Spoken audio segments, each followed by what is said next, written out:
नमस्कार दोस्तों, पीसीएस अभ्यास के ऑनलाइन स्टडी प्लेटफॉर्म में मैं निशांत आप सभी का स्वागत करता हूं और स्वागत है करेंट अफेयर की आपकी इस क्लास में। और अब हम लोग क्या करेंगे, करेंट अफेयर की क्लास को पॉज नहीं करेंगे। जो आपका अल्टरनेट क्लास मैंने लेना शुरू किया था, हम उसको अब डेली बेसिस पे कर देंगे ताकि अब इसको जल्द से जल्द निपटाया जा सके। ठीक है, केवल संडे एक ऐसा रहेगा जिसमें आपकी ब्रेक रहेगी, बाकी किसी भी दिन आपकी करेंट अफेयर क्लास ब्रेक नहीं रहेगी। अब हम लोग आते हैं अपने काम पे। हमको देखना है पेज नंबर बता दो, 40 पेज नंबर। तो भारतीय तटरेखा में विस्तार, अभी एक न्यूज आई है। आपको पहला जो 14 पेज के एमसीक्यू थे, ठीक है, अभी उसमें चूंकि काम आज पूरे वो मेरे टारगेट जो 150 क्वेश्चन थे वहां तो हो नहीं पाया था, तो चूंकि मैं उसको जब भी करूंगा तो एक साथ करूंगा, तो मतलब इसी के लिए उसको आज नहीं कराया मैं। ठीक है, बट क्लास पॉज ना हो इसके लिए हम लोग इसको आगे बढ़ाते हैं। ठीक है, तो अब देखो, एक तो सिंपल क्या आएगा और रीजन क्या समझो। कह रहा है कि अभी राष्ट्रीय तटीय अनुसंधान केंद्र नेशनल सेंटर फॉर, ठीक है, कोस्टल रिसर्च ने क्या किया, एक डाटा दिया और डाटा में बताया क्या कि जो भारत की तटरेखा है वो 47.6% क्या है, बढ़ गई है। कितना? 47.6% इसमें ग्रोथ देखी गई है। ये एक तो डायरेक्टली आपको फैक्ट आ जाएगा 47.6। ठीक, अब रीजन क्या समझो।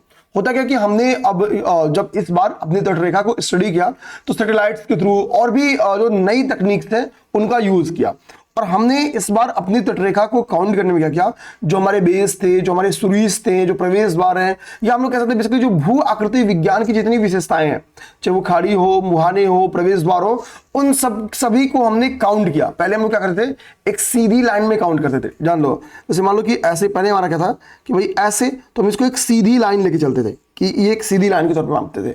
लेकिन अब हम क्या करेंगे, जो एस्टुरीज है, ठीक है, जो यहाँ पे खाड़ियां हैं, जो प्रवेश द्वार है, अब उनको भी हम लोग काउंट करेंगे। मतलब उनकी जो शेप है उनको काउंट, मतलब कि ऐसे बीच में कहीं उबड़ खाबड़ है तो हम इसको उबड़ खाबड़ भी नापेंगे। ठीक है, सिंपल सी बात। तो इससे क्या हुआ, इसमें एक चीज देखने को मिली, चीज क्या देखने को मिली कि भारत की 47.6% कोस्टल एरिया में वृद्धि दर्ज की गई। अब क्या होगा, इसका मतलब क्या है, चूंकि वृद्धि दर्ज की गई तो आपको लगेगा सर हर जगह इसका मतलब क्या है कि वृद्धि दर्ज की होगी, मतलब हर स्टेट में जो कोस्टल बाउंड्री थी उसकी, तो उससे कंक्लूजन आप निकालोगे कि सभी स्टेट की जो कोस्टल लाइन है उसमें वृद्धि देखने को मिली होगी। हमको पता कि भाई कि कुल कितने स्टेट है। चलो एक बेसिक क्वेश्चन जो यूपीपीसी ने ऑलरेडी पूछी है कि तटीय राज्य कितने हैं, तो टोटल तटीय यानी कोस्टल स्टेट कितने हैं, ये कमेंट बॉक्स में बताओ। ठीक है, आपको ऑप्शन देता हूं कि 6 स्टेट है, बी नंबर 7 स्टेट है, सी नंबर 8 स्टेट है, डी नंबर 9 स्टेट है। तो कुल कितने ऐसे स्टेट हैं जो आपके कोस्टल लाइन में है, यहाँ पे जो कोस्टल एरिया में स्थित है, यानी मुख्य जो लैंड लॉक्ड है, स्टेट नहीं है वो। ठीक है, तो ये तो आपको कमेंट करके बताना है कि भाई कोस्टल स्टेट कितने हैं। और पहले जो कोस्टल स्टेट था उसमें सबसे बड़ा जो कोस्टल लाइन वाला स्टेट था वो आपका गुजरात था। वो क्या था आपका? गुजरात था। ठीक है, गुजरात था। गुजरात आज भी, जब ये नई डाटा आई है तो गुजरात आज भी क्या है कि सबसे बड़े कोस्टल लाइन का स्टेट है। गुजरात आज भी सबसे बड़े कोस्टल लाइन का स्टेट है। और यहां पे देखो कह रहा है कि भाई जब ये 47.6% इसमें ग्रोथ दर्ज की गई तो भारत की कोस्टल लाइन अब कितनी हो गई है? 11,098 किलोमीटर। कितना? 11,098 किलोमीटर भारत की टोटल कोस्टल लाइन हो गई है। और पहले कितनी थी? तो 7,516 किलोमीटर। जब हमने इसको 1917 में जब स्टडी किया था तो 7516 किलोमीटर थी कोस्टल लाइन। कितनी? 7516 किलोमीटर। और अभी कितनी हो गई है? 11,098 किलोमीटर। और ये ग्रोथ है कितने परसेंट का है? तो 47.6% का ग्रोथ है। एग्जैक्ट फिगर आपको याद रहना चाहिए। देखो ये डाटा 11,098 किलोमीटर आपको पता रहना चाहिए, याद रखो। ये पेपर में क्वेश्चन बनके ऐसे आ सकते हैं और आते रहे। ठीक है, ध्यान देना। अब हम लोग स्टेट वाइज स्टडी करेंगे कि कहां पे कितनी कोस्टल लाइन में वृद्धि दर्ज की गई है। ठीक है, इसका देखिए मैं एक चार्ट बनाऊंगा और वो चार्ट का आप लोग क्या करना है कि स्क्रीनशॉट लेना। ठीक है, एक स्क्रीनशॉट आप लोग लेना। तो मैं आपको बताता हूं, ठीक है, ध्यान देना कि जैसे मैं इधर स्टेट लिख रहा हूं, स्टेट लिख रहा हूं, इधर लिख रहा हूं कि भाई की पुरानी जो कोस्टल लाइन थी वो कितनी लेंथ थी उसकी। ठीक है, तो ओल्ड लेंथ कितनी थी, ये जो पुरानी लंबाई थी, मतलब जब हमने 1917 में इसकी पहले हमने कोस्टल लाइन को स्टडी किया था तो 1970 में हमारा कोस्टल लाइन कितना था, कितने किलोमीटर का, वो यहां पे कॉलम बना दो। ठीक है, अभी जो न्यू लेंथ है वो कितनी है, ठीक है, वो हम लोग यहां पे कर सकते हैं। और कितनी परसेंट की, ठीक है, ग्रोथ या हम लोग कह सकते हैं बेसिकली लॉस हुआ है, दोनों हुआ है। केवल ऐसा नहीं कि ग्रोथ ही हुआ है, लॉस भी हुआ है। अब देखो तो ये नई स्टडी क्या कहती है कि भाई अगर हम लोग बात करें गुजरात की, ध्यान देना, बात करें हम लोग गुजरात की, तो गुजरात क्या था कि भाई पुराने देखें तो 1214 किलोमीटर क्या थी कि इसकी लाइनिंग की, कितनी कोस्टल लाइन 1214 किलोमीटर का था, लेकिन नई लंबाई इसकी कितनी हो गई है तो 2340 किलोमीटर की। ठीक है, 2340, तो 1200 इधर 2340, तो लगभग दोगुनी की वृद्धि हुई है। एग्जैक्ट आप परसेंटेज जानना चाहो तो प्लस 92.7% की यहाँ पे वृद्धि दर्ज की गई है। कितना? 92.7% की यहाँ पे वृद्धि दर्ज की गई। ये चार्ट आपको बनाना, ये चार्ट आपको कभी भी काम आ सकता है। इसके बाद हम लोग बात करेंगे वेस्ट बंगाल की, वेस्ट बंगाल की। ठीक है, अब हम जो बात वेस्ट बंगाल की करेंगे तो पहले इसकी कोस्टल लाइन कितनी थी? केवल 157 किलोमीटर। ऐसा नहीं है कि पुरानी लंबाई में West Bengal second highest coastal line वाला स्टेट था, ऐसा नहीं है। इसके पहले आप देखोगे तो सेकेंड पे आपका आंध्र प्रदेश था, सेकेंड पे आपका आंध्रा था। लेकिन हुआ क्या है, 157 तो क्यों लिखा? अभी इसकी या हम लोग क्या लाइए, हम लोग क्या करते हैं एग्जैक्ट लिखते हैं, मतलब ठीक है। तो पहले आंध्र प्रदेश की बारी करते हैं हम लोग, यहाँ पे आंध्र प्रदेश को स्टडी करते हैं। तो आंध्र प्रदेश की जो पुरानी लाइन थी वो 973 किलोमीटर थी। आप चार्ट पहले देखते चलो, इसके बाद मैं समझा दूंगा। यहाँ से टफ क्वेश्चन बनने होंगे तो क्या बन सकते हैं, ध्यान देना। 973 अभी ग्रोथ होगी, कितनी हो गई है? 1036 किलोमीटर, 1036 किलोमीटर। अगर हम लोग ग्रोथ को देखें आंध्र प्रदेश में, ठीक है, तो प्लस यहाँ पे जो ग्रोथ है वो है अब लगभग आपका 17.9 किलोमीटर का यहाँ पे आपको ग्रोथ देखने को मिलेगा। नहीं सॉरी, यहाँ पे आपको ग्रोथ देखने को मिलेगा 6 पॉइंट समथिंग का, ध्यान देना 6.5 किलोमीटर का परसेंटेज का बेसिकली ग्रोथ आपको देखने को मिलता है यहाँ। ठीक है, 6.5% का ग्रोथ आपको यहाँ पे देखने को मिलेगा। अब हम लोग बात करें अगले स्टेट की, अगले स्टेट की बात करें तो हम लोग बात करेंगे किसकी? हम लोग बात करेंगे इसके बाद से आपकी तमिलनाडु की, ध्यान देना तमिलनाडु की। यहाँ पे तमिलनाडु लिख देता हूं, तो यहाँ पे हो गया आपकी तमिलनाडु। एक एक डाउट आपका क्लियर कर दूंगा, बस इस चार्ट को आप देखते चलना। तमिलनाडु पहले कितना था? तो 906 किलोमीटर इसकी पहले कोस्टल लाइन थी, और अभी इसकी कोस्टल लाइन हो गई है 1068 किलोमीटर, 1068 किलोमीटर। और अगर तमिलनाडु का आप ग्रोथ देखना चाहो तो अब क्या है, अब हो गया आपका प्लस 17.9% की इसमें इसकी कोस्टल लाइन में नए स्टडी से ग्रोथ दर्ज की गई है। अब हमने देख लिया क्या? गुजरात, हमने देख लिया आंध्र प्रदेश, हमने देख लिया तमिलनाडु। ठीक है, अब इसके बाद से हम अगर बात करना चाहें तो हम लोग केरला की बात कर सकते हैं। ठीक है, केरला की बात कर सकते हैं। ठीक, केरला पहले 590 किलोमीटर, ध्यान देना 590 किलोमीटर था। अभी ये ग्रोथ होगी, कितना हो गया? 620 किलोमीटर का हो गया है इसकी, और इसमें लगभग 5% की यहाँ पे ग्रोथ देखी गई है। सबसे जो न्यूनतम ग्रोथ देखी गई है वो ग्रोथ, तो सबसे मिनिमम ग्रोथ आपकी केरला में देखी गई है। सबसे मिनिमम ग्रोथ आपकी कहाँ देखी गई है? तो सबसे मिनिमम कोस्टल लाइन में ग्रोथ आपकी केरला में देखी गई है। ठीक है, और यहाँ पे आपको बताऊं, अगर हम लोग मैक्सिमम ग्रोथ की बात करें तो यहाँ पे एक वेस्ट बंगाल आप लोग WB यानी वेस्ट बंगाल। तो वेस्ट बंगाल में पहला जो कोस्टल लाइन था वो केवल 156 किलोमीटर था, लेकिन वर्तमान में अभी कितना हो गया? 721 किलोमीटर हो गया वेस्ट बंगाल की कोस्टल लाइन। और हम लोग देखेंगे यानी प्लस 357%, 357% की ग्रोथ दर्ज की है। कितनी? 357% की। अब हम लोग इसको लाइन बाय लाइन स्टडी करना स्टार्ट करते हैं, इसकी कॉम्प्रिहेंसिव स्टडी करते हैं कि भाई क्या आ सकता है हो रहे हैं। तो देखो पहले की अगर हम लोग बात करें तो यहाँ पे टॉप 3 क्या दिख रहा है भाई? पहले दिख रहा है, ठीक है, पहले क्या दिख रहा है कि 1214 किलोमीटर, यानी ये रैंक 1 दिख रहा था पहले। ठीक है, इसके बाद से आंध्र प्रदेश आपका क्या दिख रहा था? रैंक 2। इसके बाद से तमिलनाडु आपकी तीसरी वाली कोस्टल लाइन थी। ठीक है, वेस्ट बंगाल काफी नीचे था, वेस्ट बंगाल काफी नीचे था। तो पहले टॉप 3 का ऑर्डर ये था, लेकिन अभी टॉप 3 का ऑर्डर क्या हो गया कि भाई आज भी गुजरात क्या है? फर्स्ट पे है। इसके बाद से सेकंड पे आपको क्या हो गया? तमिलनाडु आ गया, और थर्ड पे क्या आ गया आपका? आंध्र प्रदेश आ गया। थर्ड पे आ गया आंध्र प्रदेश आ गया, ध्यान देना। ठीक है, सर्वाधिक ग्रोथ, सर्वाधिक परसेंटेज ग्रोथ नए डाटा के अकॉर्डिंग का हुआ है कि सर्वाधिक मैक्स परसेंटेज जो ग्रोथ दर्ज किया गया है, मैक्स परसेंटेज ग्रोथ यहां पे लिख दो ऐसे, मैक्स परसेंटेज ग्रोथ जो देखा गया है, ठीक है, वो कहां देखा गया है? वो आपके वेस्ट बंगाल में देखा गया है। और यहां पे क्या है? मिनिमम परसेंटेज ग्रोथ, ध्यान देना, आपको जो देखा गया है मिनिमम परसेंटेज ग्रोथ, वो आपका यहां पे देखा गया है। हालांकि अब ये मिनिमम मैक्स नहीं याद करोगे तो भी चलेगा, लेकिन मिनिमम नहीं याद करोगे चलेगा, मैक्सिमम रखो कि 357% की ग्रोथ की दर्ज की यहाँ पे वेस्ट बंगाल। अब एक कंक्लूजन आपको समझाता हूं। अब परसेंटेज ग्रोथ के अकॉर्डिंग अगर हम लोग रैंकिंग डिसाइड करें तो रैंक 1 पे आपको क्या आ जाएगा? रैंक 1 पे आपका वेस्ट बंगाल आ जाएगा, रैंक 2 पे आपको क्या आ जाएगा? गुजरात आ जाएगा, और रैंक 3 पे आपका क्या आ जाएगा? तो तमिलनाडु आ जाएगा। अब देखो चार्ट हमेशा देखो आपको ना कि सर कठिन क्वेश्चंस कैसे बन जाते हैं। अब देखो एक एक एंगल पे आपको चर्चा कर रहा हूं।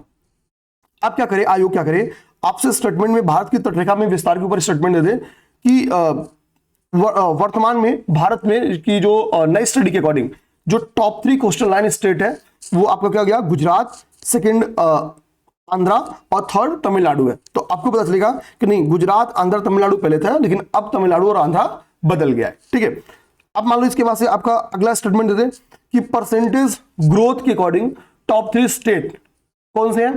तो रैंक 1 पे आपको बोल दे गुजरात, दूसरे नंबर पे वेस्ट बंगाल और तीसरे नंबर पे तमिलनाडु। तो ध्यान देना, सबसे ज्यादा वेस्ट बंगाल 357%, सेकंड नंबर पे गुजरात 92.7% और थर्ड नंबर पे आपका तमिलनाडु 17.9% की ग्रोथ दर्ज की गई है। ओके, तो इस ऑर्डर को, और पहले का जो ऑर्डर था अगर वो आपको पूछना चाहे तो वो यहां से आपको पूछ सकता है, यहां से मेरे भाई पूछ सकता है।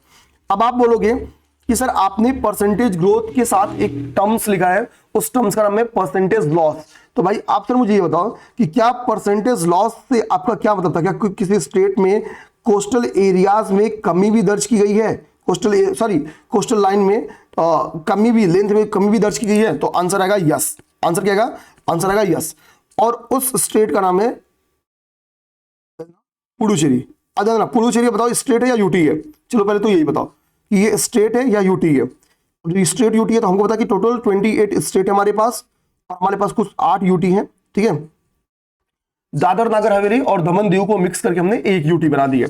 ओके, तो वो हमारी, क्योंकि जम्मू कश्मीर और जब लद्दाख को हमने अलग किया तो वो 2 यूटी बन गई थी। ठीक है, तो हमारे पास यूटी की संख्या 9 हो गई थी, बट फिर से क्या हुआ, यूटी की संख्या 8 हो गई है, ये दिमाग रखना।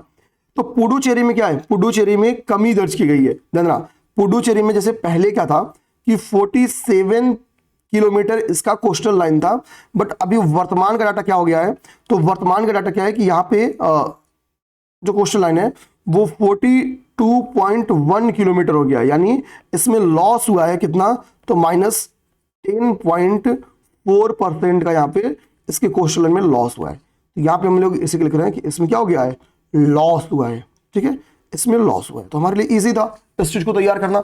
ठीक है, इस चीज को तैयार करना हमारे लिए इजी था। अब इतना आपने ध्यान रख लिया मेरे भाई, तो आपको कहीं कोई दिक्कत नहीं आनी है। आप क्या हो तो चार्ट का स्क्रीनशॉट ले लो, पहले तो आप एक स्क्रीनशॉट इस पोर्शन का ले लो, इस पोर्शन का स्क्रीनशॉट ले लो। ठीक है, और इसको कहीं नोट कर जाना। उसके बाद से इसी में इस वाले एरिया का जो पुडुचेरी वाला आप कहीं नोट कर लेना, उसको नोट डाउन कर लेना। ठीक है, और उसको कहीं नोट जरूर करना इस डाटा को। ठीक है, तो आपका काम बन जाएगा, यहां से आपको दिक्कत नहीं होगी। नेक्स्ट हमारा टॉपिक क्या होगा, ये पूरा आगे देखिए, यहाँ पे वेस्ट बंगाल का लिखा है, यहाँ पे तमिलनाडु, यहाँ पे केरला, पुदुचेरी, तो हमने सब आपको करा दिया एक साथ। ठीक है, सब करा दिया एक साथ। अब पुदुचेरी के कमी होने के पीछे का रीजन, कथन कारण में मान लो क्वेश्चन बना के दे दे, तो यहाँ पे देखो रीजन क्या लिखा है, कह रहा पुदुचेरी के संकुचन का कारण, यानी पुदुचेरी के कोस्टल लाइन में कमी का कारण क्या है, कह रहा कि यहाँ पे जो क्षरण हुआ और जो परिष्कृत करना है, क्षरण और परिष्कृत करना है, जो अन्यत्र समुद्र तट के विकास की सामान्य प्रवृत्ति के विपरीत है। तो यहाँ पे उसके रीजन लिखे गए ताकि जो पुदुचेरी में डिक्लाइन किया है उसका। अब हमारा नेक्स्ट टॉपिक है, क्या है, एक पनडुब्बी है मत्स्य 6000। तो मत्स्य 6000 की विशेषताओं को हम लोग समझने की कोशिश करते हैं। देखो पहले जो टॉपिक है, पहले हम लोग टॉपिक को समझते हैं। तो क्या टॉपिक क्या कह रहा है कि हाल ही में पनडुब्बी मत्स्य 6000 का बंदरगाह पर परीक्षण पूरा किया गया, बंदरगाह पर परीक्षण पूरा। अब ध्यान देना, पहली बात तो उस बंदरगाह का नाम हमारे लिए पेपर में आ सकता है कि भाई कि जहां पे परीक्षण पूरा किया गया, पनडुब्बी मत्स्य 6000 का। 6000 का मतलब क्या, ये भी समझाऊंगा, समझ जाना। तो मत्स्य 6000 का भी समझ जाओ कि एक क्या है, एक पनडुब्बी है जिसने क्या किया कि एक बंदरगाह का नाम अभी बताऊंगा आपको, स्क्रीन पे दिख भी रहा होगा, हरे कलर से अंडरलाइन है। ठीक है, कट्टुपल्ली बंदरगाह, क्या है नाम, कट्टुपल्ली बंदरगाह, याद रखना। अब आपसे एक सिंपल सा क्वेश्चन पूछूंगा, आप मुझे बताओ कि कट्टुपल्ली बंदरगाह किस स्टेट में स्थित है। कट्टुपल्ली बंदरगाह, समझना बात। अब यहाँ पे किस स्टेट में है, तो स्टेट का नाम मैंने आपसे होमवर्क पूछा है, तो यहाँ पे लिखूंगा स्टेट का नाम होमवर्क है, यानी कमेंट बॉक्स में आपको बताना है। तो यहाँ पे आप कमेंट बॉक्स में इसका नाम बताओ। आज मैं होमवर्क अच्छे खासे देने वाला हूँ, मतलब अच्छे टॉपिक्स इसमें ट्रेडिशनली लिंक है, आपको एक एक चीज दूंगा होमवर्क। ठीक है, ध्यान देना। तो होता क्या है कि बेसिकली हमने समुद्रयान परियोजना स्टार्ट किया था, ध्यान देना, हमने क्या किया है, बेसिकली समुद्रयान परियोजना स्टार्ट किया है। और उस समुद्रयान, देखो एक तो आपसे आ सकता है क्वेश्चन सिंपली कर पूछे कि मत्स्य 6000 क्या है, तो ये चौथी पीढ़ी का एक पनडुब्बी है, चौथी पीढ़ी का एक पनडुब्बी है जिसको समुद्रयान परियोजना के तहत क्या किया गया है, कट्टुपल्ली बंदरगाह पर 27 जनवरी से 12 फरवरी के बीच क्या किया गया, परीक्षण किया गया। ठीक है। कह रहा है यह परीक्षण 2025 के अंत तक 500 मीटर की गहराई तक उथले पानी में परीक्षण करने की दिशा में एक महत्वपूर्ण कदम है। यानी बेसिकली क्या है, हमारा टारगेट क्या है कि वर्ष 2025 तक 500 मीटर डीप यानी 500 मीटर गहराई तक उथले पानी में परीक्षण हमारा क्या है, हमारा उद्देश्य, हमारा टारगेट है। तो 500 मीटर चूंकि हमारा टारगेट था तो उसी को ध्यान में रखते हुए क्या हुआ, बेसिकली ये परीक्षण किया गया। ठीक है, अब देखो यहां पे बता दूं, जो यहां पे आपका लिखा है ना मत्स्य 6000, तो 6000 बेसिकली डीप है, मतलब इस मत्स्य नामक जो ये पनडुब्बी है ये कितनी गहराई तक जा सकती है, तो 6000 मीटर, किलोमीटर नहीं 6000 मीटर की गहराई तक ये जा सकती है। यानी इसकी रेंज कितनी है, तो 6 किलोमीटर डीप ये क्या कर सकती है, ये परीक्षण कर सकती है, ये जा सकती है। ठीक है, अब देखो थोड़ा सा क्या किया गया यहाँ पे कि उस पनडुब्बी जो मत्स्य 6000 है उसकी विशेषताओं पर चर्चा किया गया है। ध्यान, मत्स्य 6000 की विशेषताओं पे चर्चा आपका यहां क्या गया है, कह रहा है कि जो मत्स्य 6000 है इसका व्यास जो है वो 2.1 मीटर है। देना 3 पर्सन इसमें क्या कर सकते हैं, बैठ सकते हैं और उसका संचालन कर सकते हैं। ठीक है, ये होमवर्क जरूर बताना आप, अगर होमवर्क में अगर स्टेटमेंट लेना चाहो, मतलब ऑप्शन लेना चाहोगे, तो 1 नंबर ऑप्शन पे आप ले लो केरला, ठीक है, सेकंड पे आप ले लो कर्नाटका, ठीक है, चलो सिंपल सा कर्नाटका, थर्ड पे आप लिख लो तमिलनाडु, ठीक है तमिलनाडु, और फोर्थ पे आप लिख लो आंध्र प्रदेश। तो आपको बताना है, ठीक है, ये आपको कमेंट करना है। अब देखो आगे क्या कर रहा है कि ये पनडुब्बी में गोताखोरी के लिए एक इसकी विशेषता, पनडुब्बी की और अगली विशेषता क्या है कि इस पनडुब्बी में गोताखोरी के लिए एक बेलेस सिस्टम लगा है जो कि तीनों दिशाओं में गति करने के लिए थ्रस्ट है, और बिजली यहां पे लिख रहा है कि बिजली की आपूर्ति के लिए एक बैटरी बैंक लगा है, और पानी की सतह पर आने के लिए इसमें, ठीक है, सिंथेटिक, ध्यान रहा, ठीक है, सिंटैक्टिक फोम लगे हैं, सिंटैक्टिक फोम लगे हुए हैं, ठीक है, इसकी सुविधा है। तो बेसिकली क्या है कि मत्स्य 6000 की विशेषताओं पे चर्चा किया गया है। देखो यहाँ पे इसमें क्या है, तो इसमें एक बेलेस सिस्टम लगा गया है, ध्यान, इसमें बेलेस सिस्टम है, और क्या है, ठीक है, जो इसके थ्रस्टर्स हैं फॉर 3D मूवमेंट कर सकते हैं वो, ठीक है, देखना तीनों दिशाओं में गति के लिए थ्रस्टर्स हैं, ठीक है। बिजली के लिए क्या है भाई, चलने के लिए तो बिजली चाहिए ना, तो कह रहा कि बिजली की आपूर्ति के लिए इसमें एक बैटरी बैंक है, और पानी की सतह पर आने के लिए इसमें क्या है, सिंटैक्टिक फोम्स लगे हुए हैं। क्या है, सिंटैक्टिक फोम्स की सुविधा है। तो ये सारी विशेषताएं आपकी क्या है, इस पनडुब्बी से रिलेटेड यहाँ पे लिखी गई है, इस पनडुब्बी से रिलेटेड यहाँ पे लिखी गई है। अब हम लोग थोड़ा सा एक एक चीज, थोड़ा सा चीजों को समझते हैं, ठीक है। अच्छा,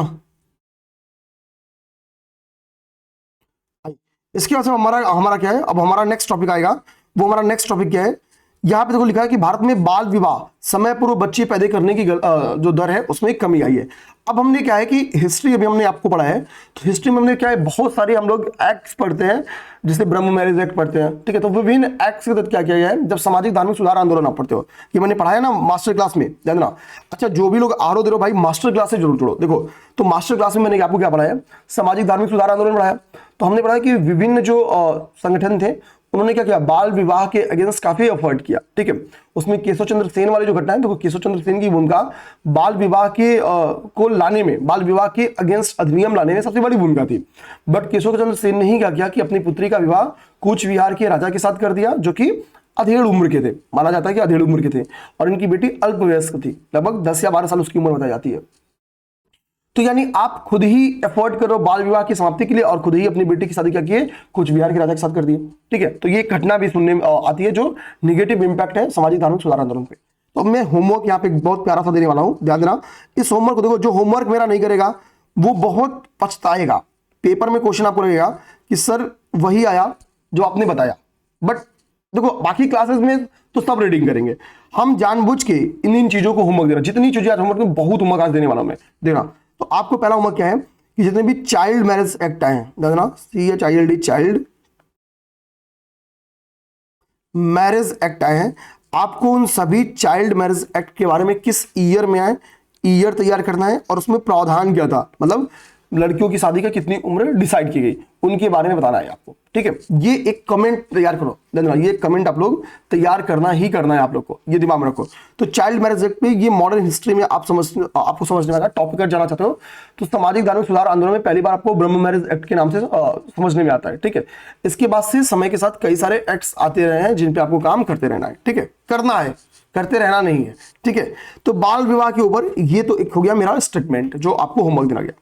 अब इसके अलावा इनमें क्या क्या बातें हैं जो हमको समझना होगा, ठीक है, उसको देखते हैं। उसको देखेंगे आप लोग तो यहां पे एक चीज समझ में आ गई आपको, ठीक है। बाल विवाह में गिरावट, हाँ ठीक है, ये आप देखिए आप लोग, ठीक है।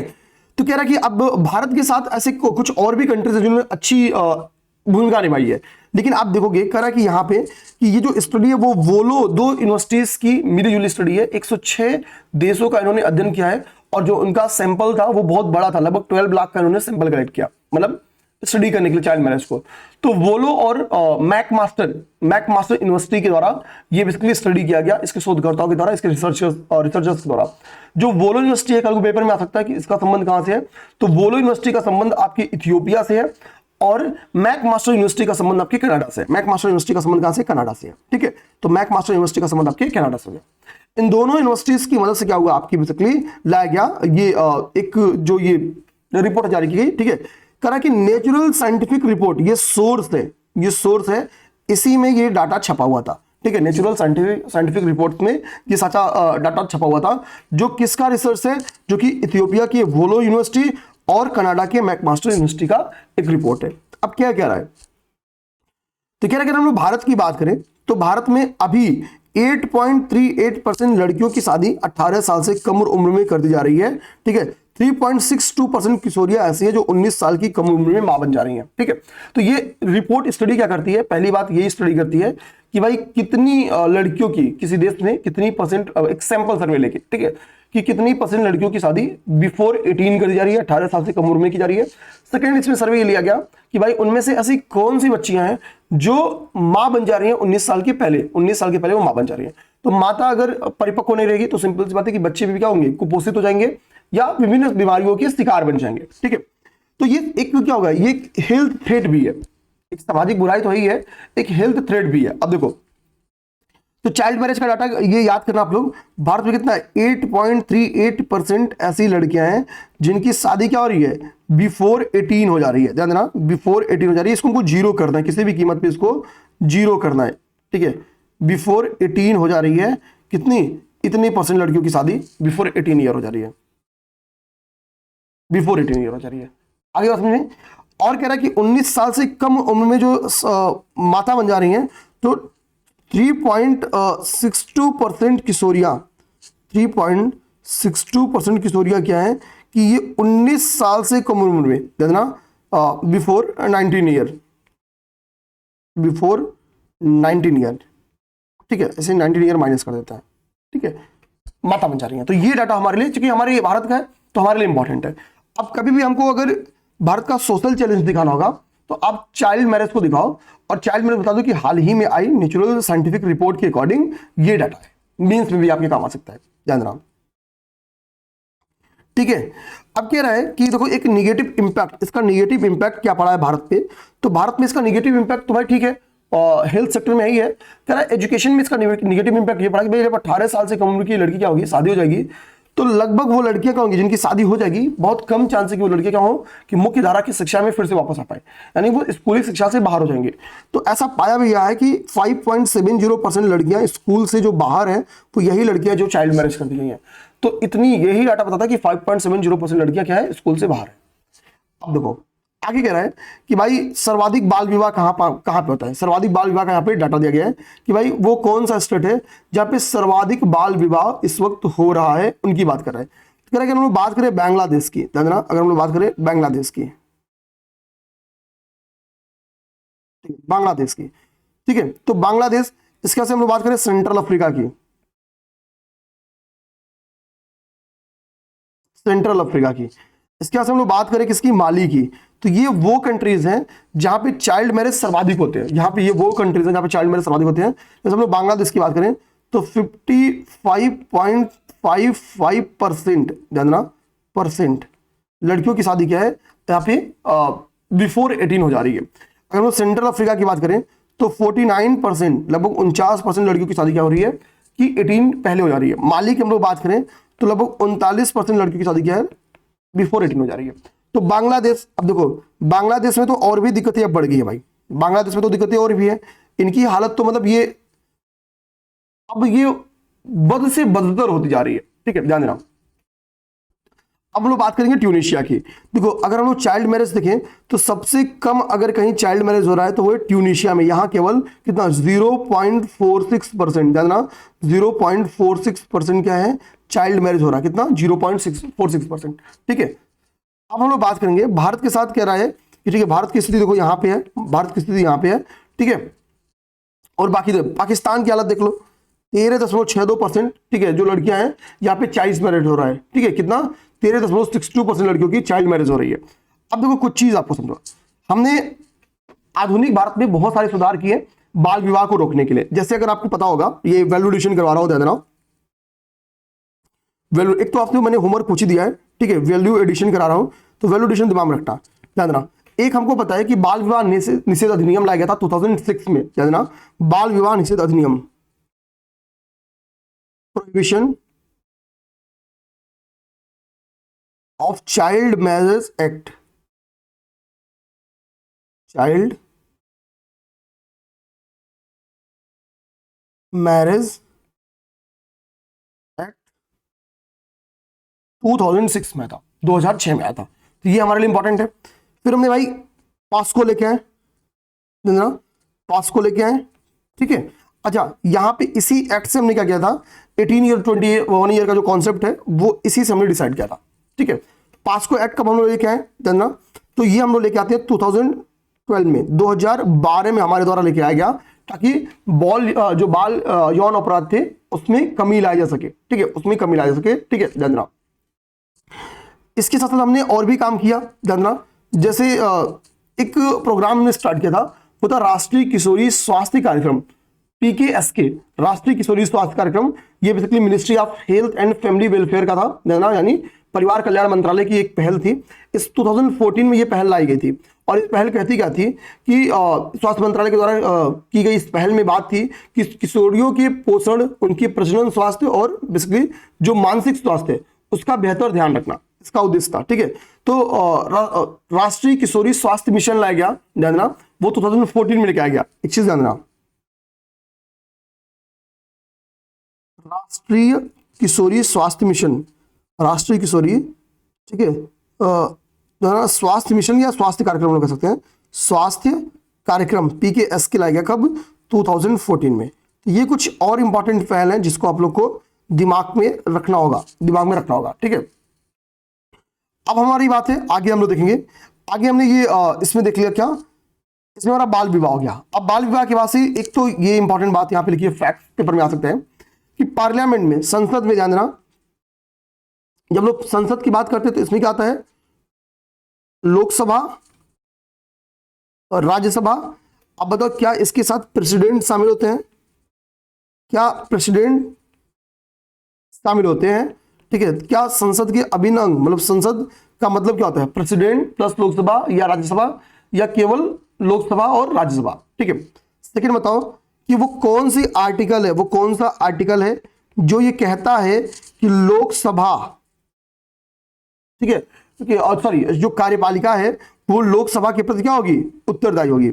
सामूहिक उत्तरदायित्व का सिद्धांत, जानना, सामूहिक उत्तरदायित्व का जो कलेक्टिव रिस्पॉन्सिबिलिटी की बात है, सामूहिक उत्तरदायित्व यानी कलेक्टिव रिस्पॉन्सिबिलिटी की जो बात है वो किस आर्टिकल में बोली गई है, और ये आर्टिकल क्या कहता है कि लोकसभा, ठीक है, सॉरी कार्यपालिका जो होगी, बार बार हो जाता है, एग्जीक्यूटिव यानी कार्यपालिका, क्या कहता है कि कार्यपालिका सामूहिक रूप से लोकसभा के प्रति जिम्मेदार होगी, ऑप्शन नंबर ए, या राज्यसभा के प्रति जिम्मेदार होगी, ऑप्शन नंबर 2, या पार्लियामेंट के प्रति, पार्लियामेंट के प्रति जिम्मेदार होगी, ऑप्शन नंबर 3। तो एक तो आपको आर्टिकल बताना है कमेंट बॉक्स में, हैशटैग कमेंट। मैंने बोला आज बहुत सारे होमवर्क पूछा भाई सॉरी, आज बहुत सारे होमवर्क पूछा हूं। ठीक है, सारे होमवर्क का मुझे कमेंट चाहिए, सिंगल ऐसा कमेंट नहीं होना चाहिए जो लगे ना कि सारा आपने दिया है। आप उसको एक जगह नोट करो और एक साथ कमेंट बॉक्स में कमेंट करो। एक एक चीज घोट जाओ मेरे भाई, जितनी चीज पढ़ा रहा हूं याद करो, सब काम आएगा। ठीक है, ध्यान रखना, इतना ही नहीं। अब वो क्या कह रहा है, कह रहा है कि बोडो, डोगरी, मैथिली, मणिपुरी, उर्दू और संस्कृत समेत 6 नई भाषाओं को भी क्या किया गया, इसकी अनुवाद सेवाओं का विस्तार किया गया। देखो पार्लियामेंट में भाई डिफरेंट डिफरेंट रीजन से एमपीज हैं, तो जाते तो अपनी भाषा को जानते हैं तो अपनी भाषा में बात करेंगे, तो वो लोग लगा रहे थे ना ट्रांसलेटर, एक सेकंड यार, तो उसी ट्रांसलेटर का जो अनुवादक सेवाएं हैं उसका विस्तार अब 6 में और कर दिया, बोडो, डोगरी, मैथिली, मणिपुरी, उर्दू और संस्कृत। देखो मेरा क्वेश्चन क्या है, कह रहा भाई हमारे पास कुल 22 आधिकारिक भाषाएं हैं, कुल 22 आधिकारिक भाषाएं हैं। अब बताओ इस 22 आधिकारिक भाषाओं की चर्चा संविधान के किस भाग में किया गया है, किस पार्ट में, किस भाग में किया गया है, ठीक है, और ये बात आपको बताओ कि किस भाग में किया गया है। अब अगर हम लोग बात करें शेड्यूल की, देखना तो 8th शेड्यूल में इसके ऊपर चर्चा किया गया है, किसमें, 8th शेड्यूल में, ठीक है, 8th शेड्यूल में इसकी चर्चा की गई है। और 8th शेड्यूल कहती क्या है कि टोटल कितनी लैंग्वेजेस हैं, टोटल 22 लैंग्वेज है। ऑफिशियली आधिकारिक तौर पे हमारे पास कितनी लैंग्वेज है, तो आधिकारिक तौर पे हमारी कुल 22 लैंग्वेज है, ठीक है। अब आपसे पेपर में आ सकता है कि इसमें 8th शेड्यूल में कब कब कॉन्स्टिट्यूशनल अमेंडमेंट किया गया है, कब कब संवैधानिक संशोधन किए गए हैं, ये आपसे 8th शेड्यूल के बारे में क्वेश्चन बन के आ सकता है कि भाई 8th शेड्यूल में कब कब। तो आप यहाँ पे होमवर्क लिख सकते हो या चाहो तो कमेंट करके जरूर बताओ कि भाई कि 8th शेड्यूल में कब कब संविधान संशोधन किए गए, ये बात आप कमेंट करके बता दो, ठीक है। क्योंकि समय के साथ मूल में कुल हमको पता है कि 14 भाषाएं थी, ठीक है, मूल में 14 भाषाएं थी। पहला संशोधन में 1 भाषा जोड़ा गया, दूसरे संशोधन में 3 भाषा जोड़ा गया, तीसरे संशोधन में 4 भाषा जोड़ा गया, ठीक है। तो हमको क्या करना है, यानी आपको टोटल 8th शेड्यूल पे एक नोट्स चाहिए, यानी कहने का मतलब है एस, ठीक है, शेड्यूल पे एक नोट्स चाहिए। इसमें आपको बताना है कि ओरिजिनली कितने लैंग्वेज थे, ठीक है, मूल रूप से इसमें कितनी लैंग्वेज थे, पहली बात। सेकेंड बताना है कुल कितने टोटल कितने अमेंडमेंट हुए, ठीक है। तीसरा उन तीनों अमेंडमेंट्स में को क्या करना, आपको उन तीनों अमेंडमेंट्स को बताना है। अब जानना आप पहले 2 अमेंडमेंट को जोड़ोगे तो तीसरे अमेंडमेंट का संख्या आ जाता है, मतलब संख्या के अकॉर्डिंग। और पहले अमेंडमेंट में 1 लैंग्वेज जोड़ा गया, दूसरे में 3 लैंग्वेज जोड़ा गया, तो 1 3 जोड़ोगे तो चौथे में 4 लैंग्वेज जोड़ा गया था, ठीक है। ऐसे मतलब इसके साथ एक ट्रिक है, वो फिट बैठता है। बस मैं आपसे जानना चाह रहा हूं कि वो अमेंडमेंट आप बता दो ताकि आपको तैयार रहे, क्योंकि पेपर में आपको क्वेश्चन करना है, ठीक है। ये हमको मुझको नोट्स चाहिए। अब कह रहा है कि इन 22 भाषाओं में अब तक कुल 16 भाषाओं को अनुवादन उपलब्ध हो चुका है, यानी इन 16 भाषाओं का ट्रांसलेशन हो रहा है। अब पेपर में क्वेश्चन क्या आएगा कि हाल ही में स्टेटमेंट में आए कि संसद ने हाल ही में 6 भाषाओं में अनुवादन सेवा का विस्तार किया, ठीक है, सेकेंड स्टेटमेंट आएगा। और इसी के साथ अब सभी आधिकारिक भाषाओं में, ठीक है, सभी आधिकारिक भाषाओं में अनुवादन प्रारंभ हो गया। तो सभी आधिकारिक नहीं, पहले केवल 10 में था और अब इसमें 6 बढ़ा तो 16 हो गया, टोटल 16। अभी भी कितनी भाषाएं बची हैं, तो 16 6, अभी टोटल 6 भाषाएं ऐसी बची हैं जिसमें क्या हो रहा है, जिसमें अभी भी आधिकारिक अनुमोदन स्टार्ट नहीं हुआ है। अब आपको वो 6 भाषा फाइंड आउट करना है। आपको वो 6 भाषा क्या फाइंड आउट करना है भाई, आप तो एक तो 6 याद करोगे, बोडो, डोगरी, मैथिली और संथाली बाद में था, ठीक है, लेकिन आपको बताना है बीडीएस से। हम देखो चलो अभी यहाँ पाओ, बोडो, डोगरी, मैथिली, मणिपुरी, उर्दू, संस्कृत अभी शामिल किया गया। यहाँ पे देखो इंग्लिश है, ये इंग्लिश है। इंग्लिश आप बताओ आधिकारिक लैंग्वेज में शामिल है कि नहीं है। आपको क्या बताना है कि इंग्लिश भारत के ऑफिशियल लैंग्वेज, यानी जो 8th शेड्यूल है ऑफिशियल लैंग्वेज है, आपको बताना है कि क्या वो इसमें शामिल है या नहीं है, लैंग्वेज, ठीक है, मैं शामिल है या नहीं। बहुत सिंपल सिंपल फैक्ट्स पूछ रहा हूं, इसी के लिए इसको बता नहीं रहा हूं क्या क्या ट्रिक्स घुमा सकता है।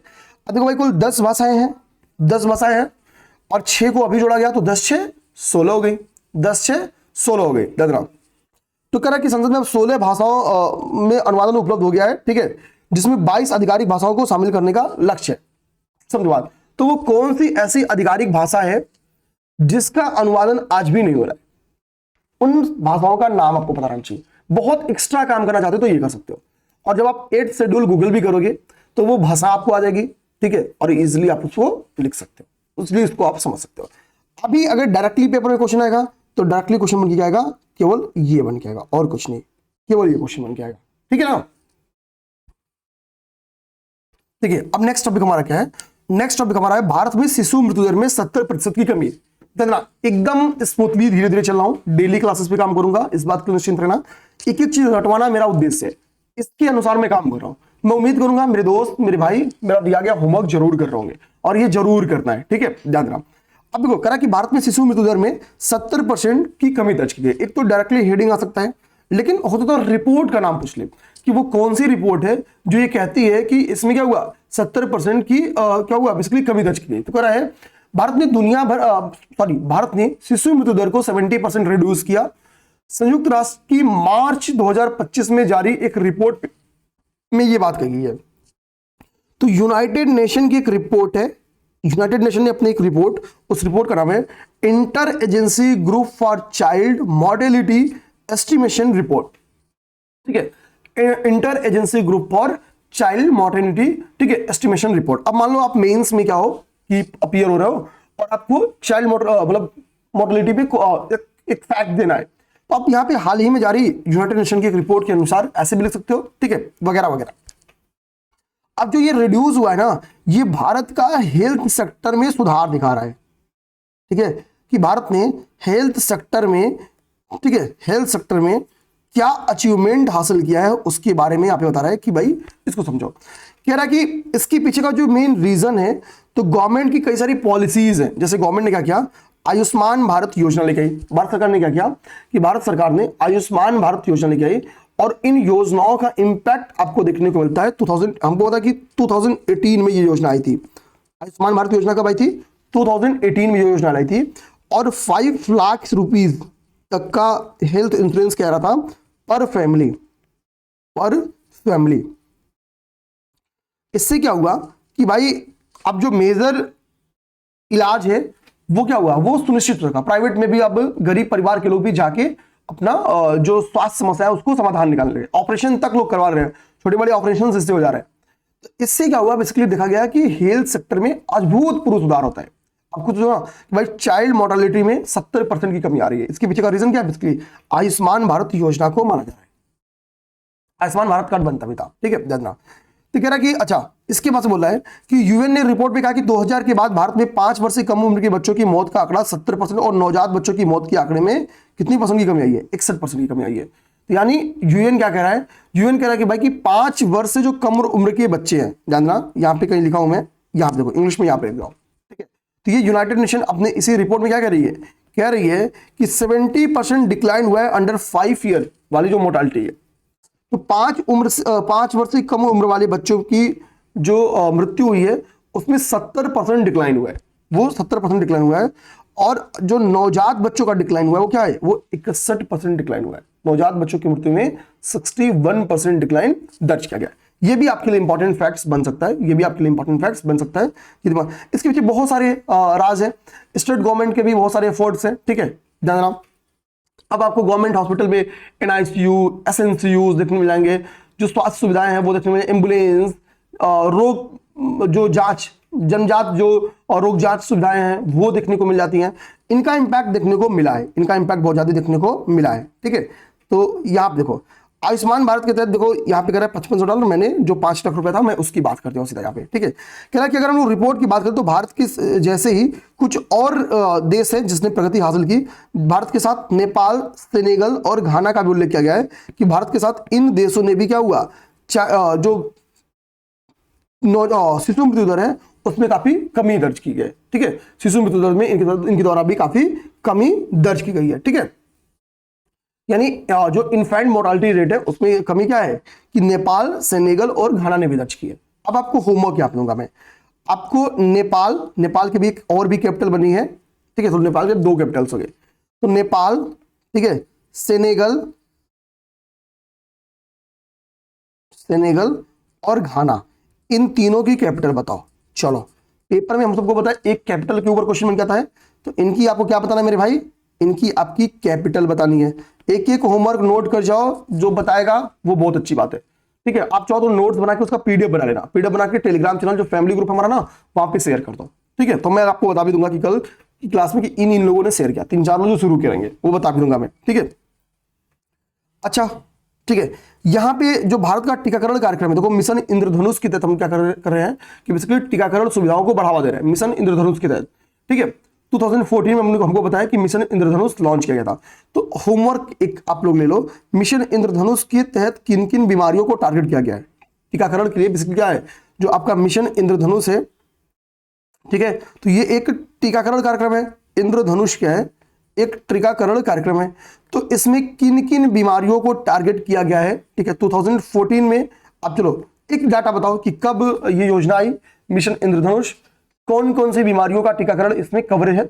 ये पेपर में बना हुआ क्वेश्चन बोल रहा हूं, ये आपको बताना है, ये आपको बताना है, ठीक है। तो कह रहा कि भारत के टीकाकरण कार्यक्रम की अगर हम लोग बात करें तो 2056 मतलब 2000 में क्या था कि टीकाकरण कार्यक्रम केवल 56% बच्चे ही कवर था, ठीक है। अभी क्या है कि 93% बच्चे क्या है टीकाकरण कार्यक्रम का लाभ उठा रहे हैं, यानी टीकाकरण की सुविधा प्राप्त कर रहे हैं। तो 93% कवरेज, जाहिर सी बात है कि गवर्नमेंट हॉस्पिटल में जो टीकाकरण की सुविधाएं इंद्रधनुष वगैरह के तहत जो लाई गई हैं उसका इंपैक्ट है, और टीकाकरण होगा तो जाहिर बात है कि चाइल्ड मोर्टालिटी में काफी कमी दर्ज होगी, ठीक है, ध्यान देना। अच्छा, भारत में 4 नए रामसर स्थल की खोज की गई। अभी वर्तमान में क्या हुआ, कुल 89 रामसर साइट्स हो गई, कितनी टोटल। तो इस 4 के साथ भारत में अगर हम लोग बात करें, इंडिया की बात करें, तो इंडिया में कुल 89 साइट्स हो गई। अब मैं आपसे एक यहाँ पे फिर होमवर्क दूंगा, ठीक है, क्योंकि अभी आप रामसर साइट्स एक बार नहीं पढ़ोगे, रामसर साइट अभी एग्जाम आते थे तो 5 बार पढ़ोगे तुम लोग, कम से कम पढ़ोगे, ध्यान देना। अब हम लोग देखो, पहली बात तो जो करेंट में 4 बनी है वो कहां पे है, किस जगह पे, ये सब तो हम लोग पढ़ेंगे। यूपी में कुल 10 रामसर साइट्स हैं, ध्यान देना। आपको इन 10 रामसर साइट्स का नाम याद करना है, इनके लोकेशन के साथ, कहां पे इनका लोकेशन है। अब ये मेंस में भी क्वेश्चन आ सकता है, यूपी के जो 10 रामसर साइट्स हैं या यूपी के रामसर साइट्स पे एक संक्षिप्त नोट लिखे, ऐसे यूपी पीसीएस मेंस भी दे सकती है, ठीक है। तो हमको उन 10 रामसर साइट्स का नाम पता होना चाहिए, इसका नोट्स बनाना आप लोग, ठीक है। हमको पता है कि, ठीक है, और रामसर कन्वेंशन हुआ था कब, 1971 में, 1971 में डेट क्या था, 2 फेब को इसको हम लोग रामसर डे के तौर पे भी मनाते हैं, बेसिकली वेटलैंड डे के तौर पे हम इसको मनाते हैं, सेलिब्रेट करते हैं 2 फेब को, ठीक है। रामसर क्या है, ईरान का एक साइट है, वहां पे हमने वेटलैंड्स को संरक्षण करने के लिए एक मुहिम चलाया, तो लोग रामसर कन्वेंशन के नाम से भी जानते हैं, ठीक है, ओके। अब देखो जो 4 देश शामिल किए गए उसका नाम क्या है, सक्कर कोट्टई, थिर्रथगल, खेचोपलरी और उधवा झील, ध्यान रखना। तो इसमें 2 लोकेशन जो है ना, 2 लोकेशन जो सक्कर कोट्टई है और थिर्रथगल जो है, ये 2 लोकेशन तमिलनाडु का है। सक्कर कोट्टई और थिर्रथगल ये 2 लोकेशन, चाहे वो सक्कर कोट्टई पक्षी अभ्यारण्य की बात हो या थिर्रगल पक्षी अभ्यारण्य की बात हो, ये दोनों तमिलनाडु में है। खेचोपलरी जो वेटलैंड है वो सिक्किम में है, कहां पे, खेचोपलरी जो वेटलैंड है वो सिक्किम में है, और उधवा लेक आपका कहां पे, झारखंड में स्थित है, उधवा लेक झारखंड में स्थित है। तो अब क्या है, इसमें 2 तमिलनाडु में है, तो तमिलनाडु ऑलरेडी सर्वाधिक, भारत में क्या है, सर्वाधिक रामसर साइट्स वाला स्टेट था या वेटलैंड वाला स्टेट था।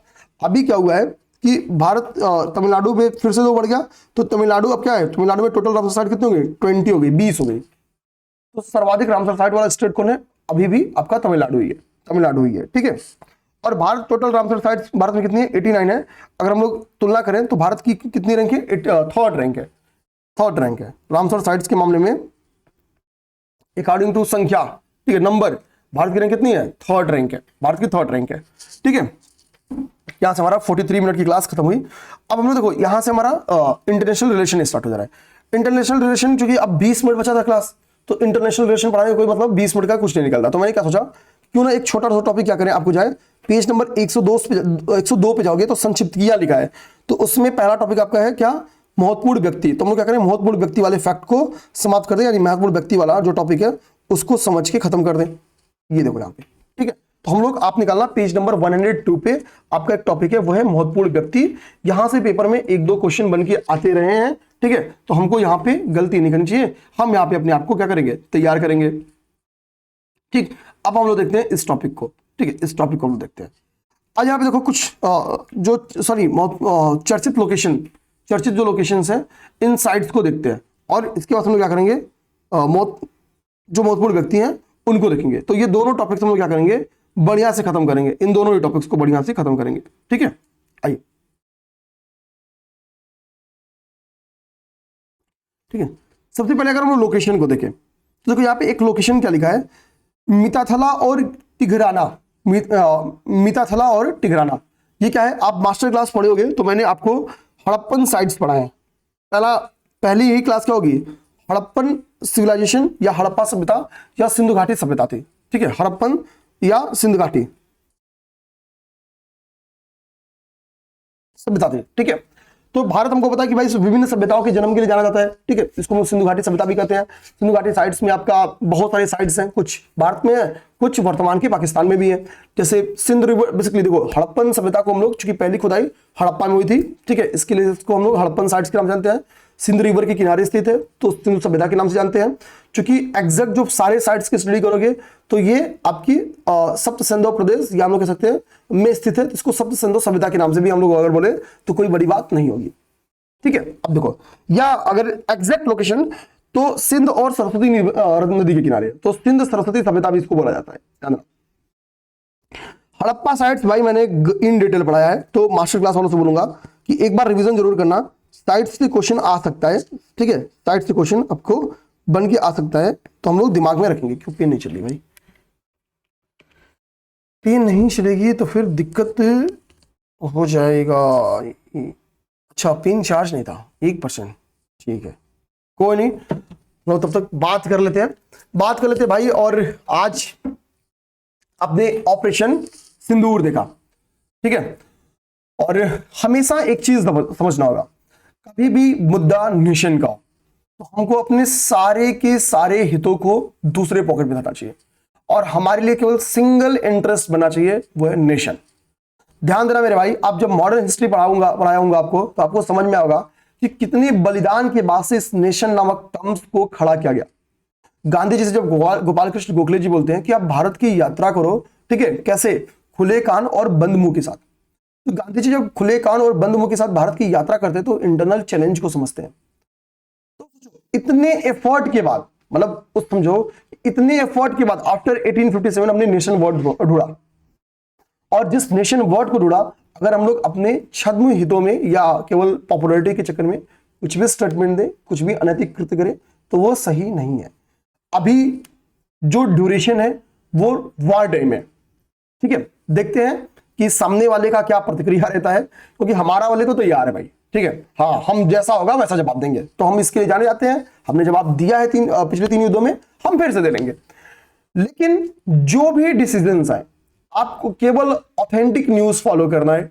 बेमतलब के आ रहे वीडियोस जो आपको परेशान करें, उनकी जब तक सत्यता की जांच नहीं कर लो तब तक आप कोई भी कमेंट नहीं करोगे। क्योंकि देखो इस वक्त पाकिस्तानी मीडिया क्या करेगी कि अपना प्रोपेगेंडा चला रही होगी कि ये हो गया, ऐसा हो गया, हमने ये कर दिया, हमने वो कर दिया।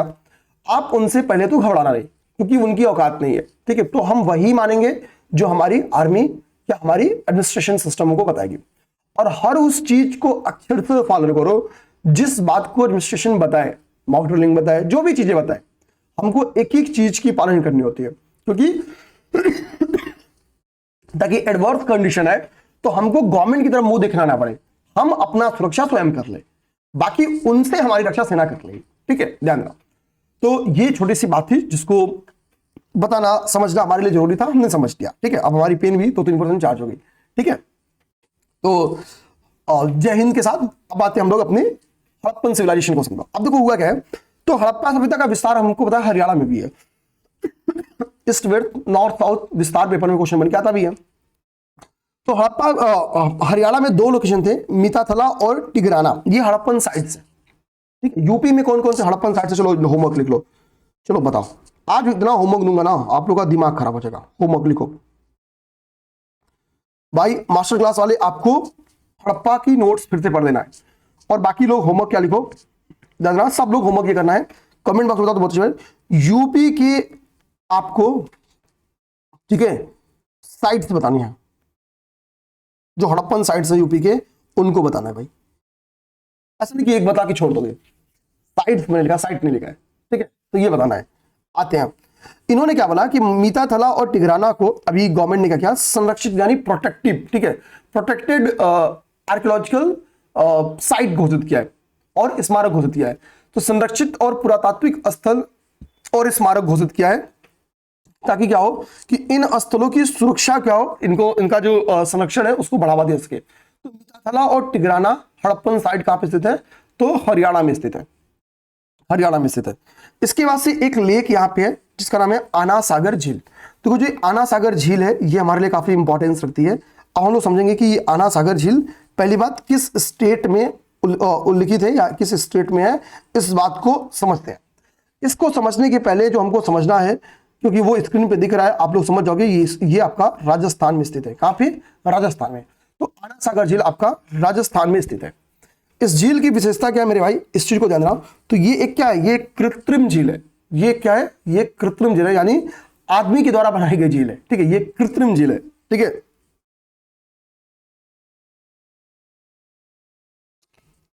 ये कृत्रिम झील है, मैन मेड झील है। तो भाई कृत्रिम झील है तो किसके ड्यूरेशन में बना होगा? राजा महाराजा झील बनाते थे।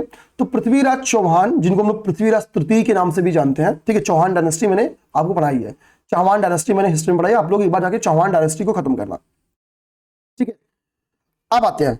ठीक है, हमने आपको पढ़ाया था बेसिकली तराइन का फर्स्ट बार हमने पढ़ा है, तराइन का द्वितीय बार पढ़ा है। बेसिक आप देखो, होमवर्क आपको इतना क्यों नहीं दूंगा, मास्टर क्लास वाले अभी रेडी रहना, आपको और भी ज्यादा होमवर्क देने वाला हूं और आपको बताने वाला हूं, इनको बोलूंगा क्लास देख लो या नोट्स पढ़ लो। कृत्रिम झील आप देखो क्या है, इनको इनके दादा थे किसके? पृथ्वीराज तृतीय, यानी पृथ्वीराज चौहान जी के, उनका नाम था दादा अरोड़ोराज, दादा अरोड़ो और राज के द्वारा इस झील का निर्माण कराया गया था। दादा अरोड़ोराज के द्वारा इस झील का निर्माण कराया गया था। तो जाहिर सी बात है कि ये इन्वायरमेंट के नजरिए से बड़ा ही प्रसिद्ध झील है। ठीक है, यहीं पे आपको इसी के बगल में आपको जहांगीर का भी एक क्या है, जहांगीर ने दौलताबाद का निर्माण करा था। यहीं के बगल, इन्हीं के बगल में, मतलब इसी झील के बगल में, आना सागर झील के बगल में राजस्थान में जहांगीर ने क्या किया था?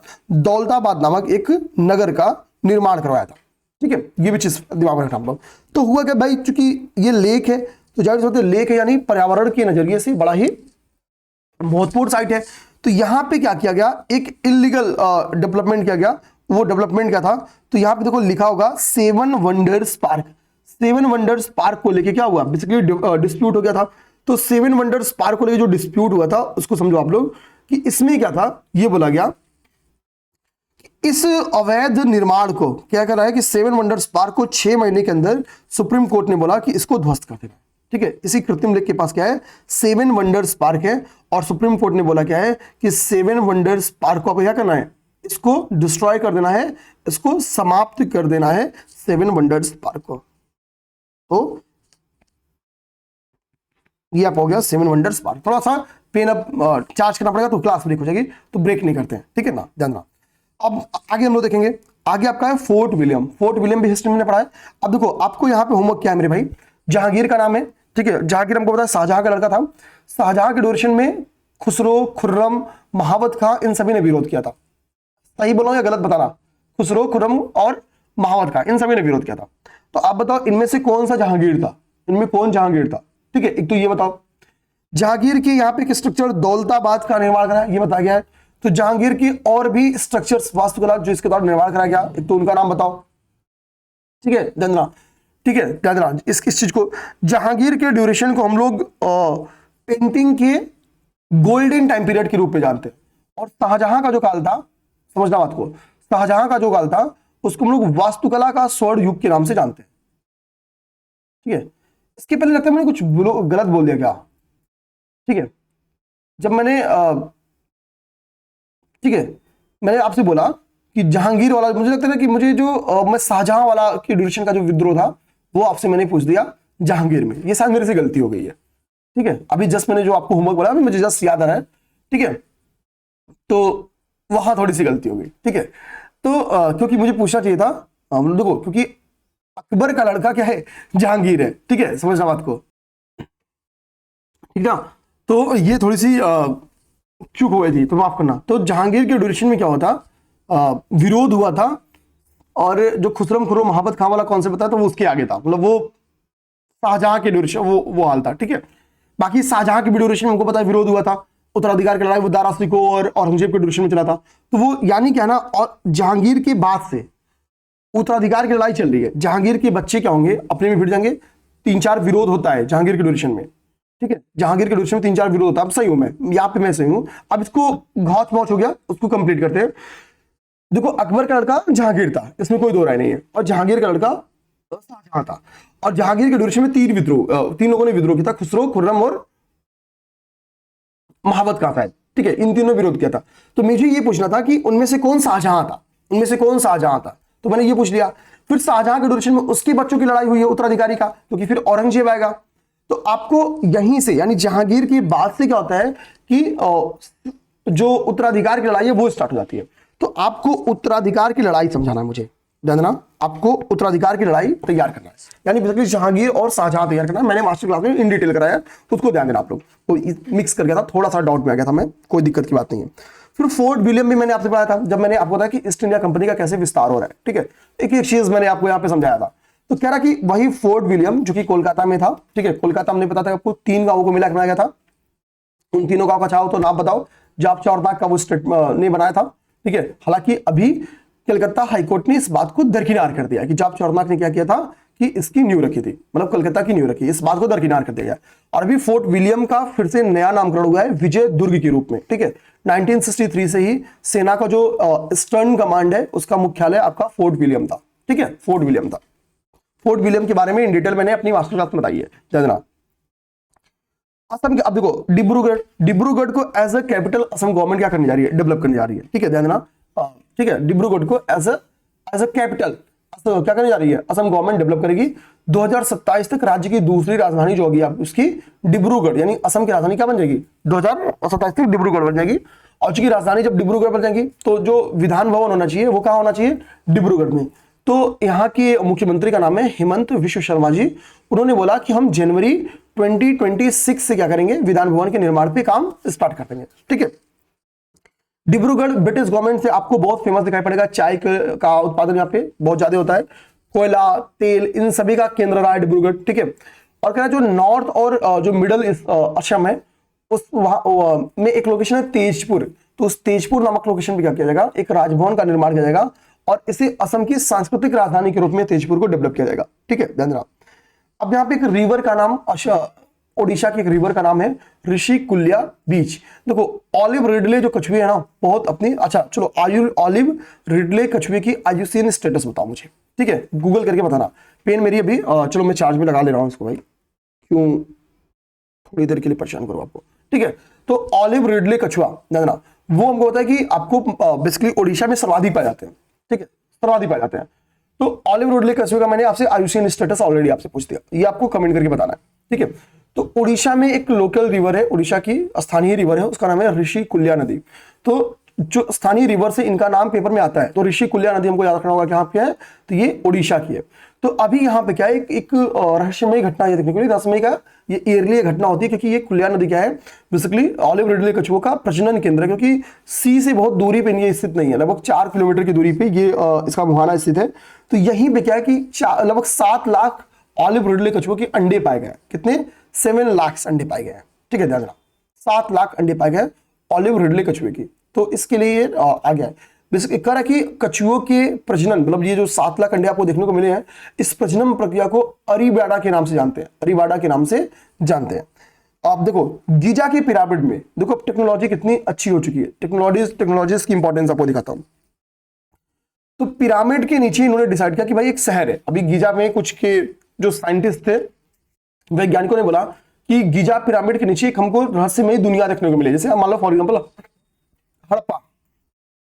इन्होंने कहा कि भाई कि मैंने क्या किया, जब इन्होंने कहा कि मैंने सैटेलाइट से, रडार से या सिस्मिक कंपन की मदद से हमने इस बात को जानने की कोशिश की, तो हमको ये देखने को मिला कि पिरामिडों से भी 10 गुनी बड़ी, देखो जो सबसे बड़ी पिरामिड सब कहां पे हैं, वो गीजा की पिरामिड्स हैं। तो उन पिरामिडों के आकार से भी 10 गुने बड़े शहर हमको देखने को मिले उन पिरामिड्स के नीचे, यानी अभी हिस्ट्री शायद थोड़ी और भी कुछ और जटिल बने, ठीक है। तो इन्होंने बोला कि भाई कि इसकी खुदाई की जाए तो यहाँ पे एक बड़ा शहर देखने को मिल सकता है, ठीक है। यहाँ पे देखो कह रहा है कि इटली के वैज्ञानिकों की टीम ने यह दावा किया है कि इन पिरामिडों के नीचे 4000 फीट तक फैला एक भूमिगत विशाल शहर मौजूद है, कहाँ पे, गीजा के पिरामिडों में। तो गीजा के पिरामिडों में क्या है, अभी एक शहर की एक शहर मिले, इस बात की उम्मीद व्यक्त की है। मनोज कुमार जी का डेथ हो गया भाई, ठीक है। मनोज कुमार जी, आप सबने एक गाना तो जाना, ठीक है, कि भारत का रहने वाला हूं, भारत की बात सुनाता हूं, ठीक है, है प्रीत जहां की रीत सदा, मैं गीत वहीं का गाता हूं, ठीक है, भारत का रहने वाला हूं, भारत की बात सुनाता हूं, ठीक है। ये आपको पूरब से पश्चिम एक मूवी आई थी, पूरब से पश्चिम मूवी में, ठीक है, ये गाना गाया गया था। मतलब कोई हो ही नहीं सकता जिसने इस गाने को ना सुना हो। और इतने प्यारे गाने के लिए जो नायक लोकप्रिय बने थे अभिनेता मनोज कुमार जी। तो जो इनके द्वारा कई सारी देशभक्ति पिक्चरें की गई, जिसमें शहीद, उपकार, ठीक है, पूरब पश्चिम जैसी फिल्में शामिल हैं। और होता क्या है कि इस भक्ति मतलब देशभक्ति पिक्चर के कारण इनको भारत कुमार के नाम से भी जाना जाता था, ठीक है। इन्होंने रोटी कपड़ा मकान, पत्थर के सनम, सन्यासी, क्रांति जैसी पिक्चरें भी की। इनका जन्म आज के पाकिस्तान में एक लोकेशन है एबटाबाद। इसी एबटाबाद में कभी लादेन छिपा हुआ करता था, ठीक है, जिसको मार गिराया गया, ठीक है। एबटाबाद अब आतंकवादियों का गढ़ बन गया। यानी एबटाबाद पाकिस्तान में इनका जन्म हुआ था, ठीक है। डिवीजन के बाद ये भारत में आते हैं, ठीक है। और सोचो भारत में ये क्या बनेंगे भाई, हीरो बनते हैं। 1957 में इनकी पहली फिल्म आती है फैशन, और वहां से इन्होंने अपने कैरियर की शुरुआत की, ठीक है। ये लंबे समय से एक बीमारी थी, रिगोर सिरोसिस नामक बीमारी से पीड़ित थे, और फाइनली इनका मतलब इसी वजह से डेथ हो गया। इनके अभिनय के कारण इनको कई सारे अवार्ड्स दिए गए हैं। जैसे अगर हम इनके अवार्ड्स की बात करें, ठीक है, अवार्ड्स की बात करें तो इनको पद्मश्री मिला हुआ है, ठीक है। देखो 1992 में इनको राष्ट्रीय फिल्म पुरस्कार मिला है, ठीक है, पद्मश्री मिला है, और 2015 में इनको दादा साहब फाल्के पुरस्कार से भी सम्मानित किया गया है। तो राष्ट्रीय फिल्म पुरस्कार हो, पद्मश्री हो, दादा साहब फाल्के पुरस्कार हो, इन सभी चीजों से ये सम्मानित है। हम लोग क्लास को यहीं ब्रेक करेंगे क्योंकि हमारी 1 घंटे की क्लास हो गई, और अब नेक्स्ट टॉपिक चूंकि हमारा लंबा है तो एक टॉपिक केवल दिखा दिया ताकि ये पेज कंप्लीट हो जाए, मनोज कुमार जी वाला पेज। तो हमने पढ़ लिया पेज नंबर यहां तक। तो आज हमने 3 पेज पढ़ा, बट 1 घंटे में आपको सिंगल बार नहीं लगा होगा कि भाई हमने वो बोर किया, एक बार भी नहीं लगा होगा, ठीक है। और होमवर्क्स करते चलो, यही मेरी क्लास को अदर से अलग बनाते हैं। जय हिंद।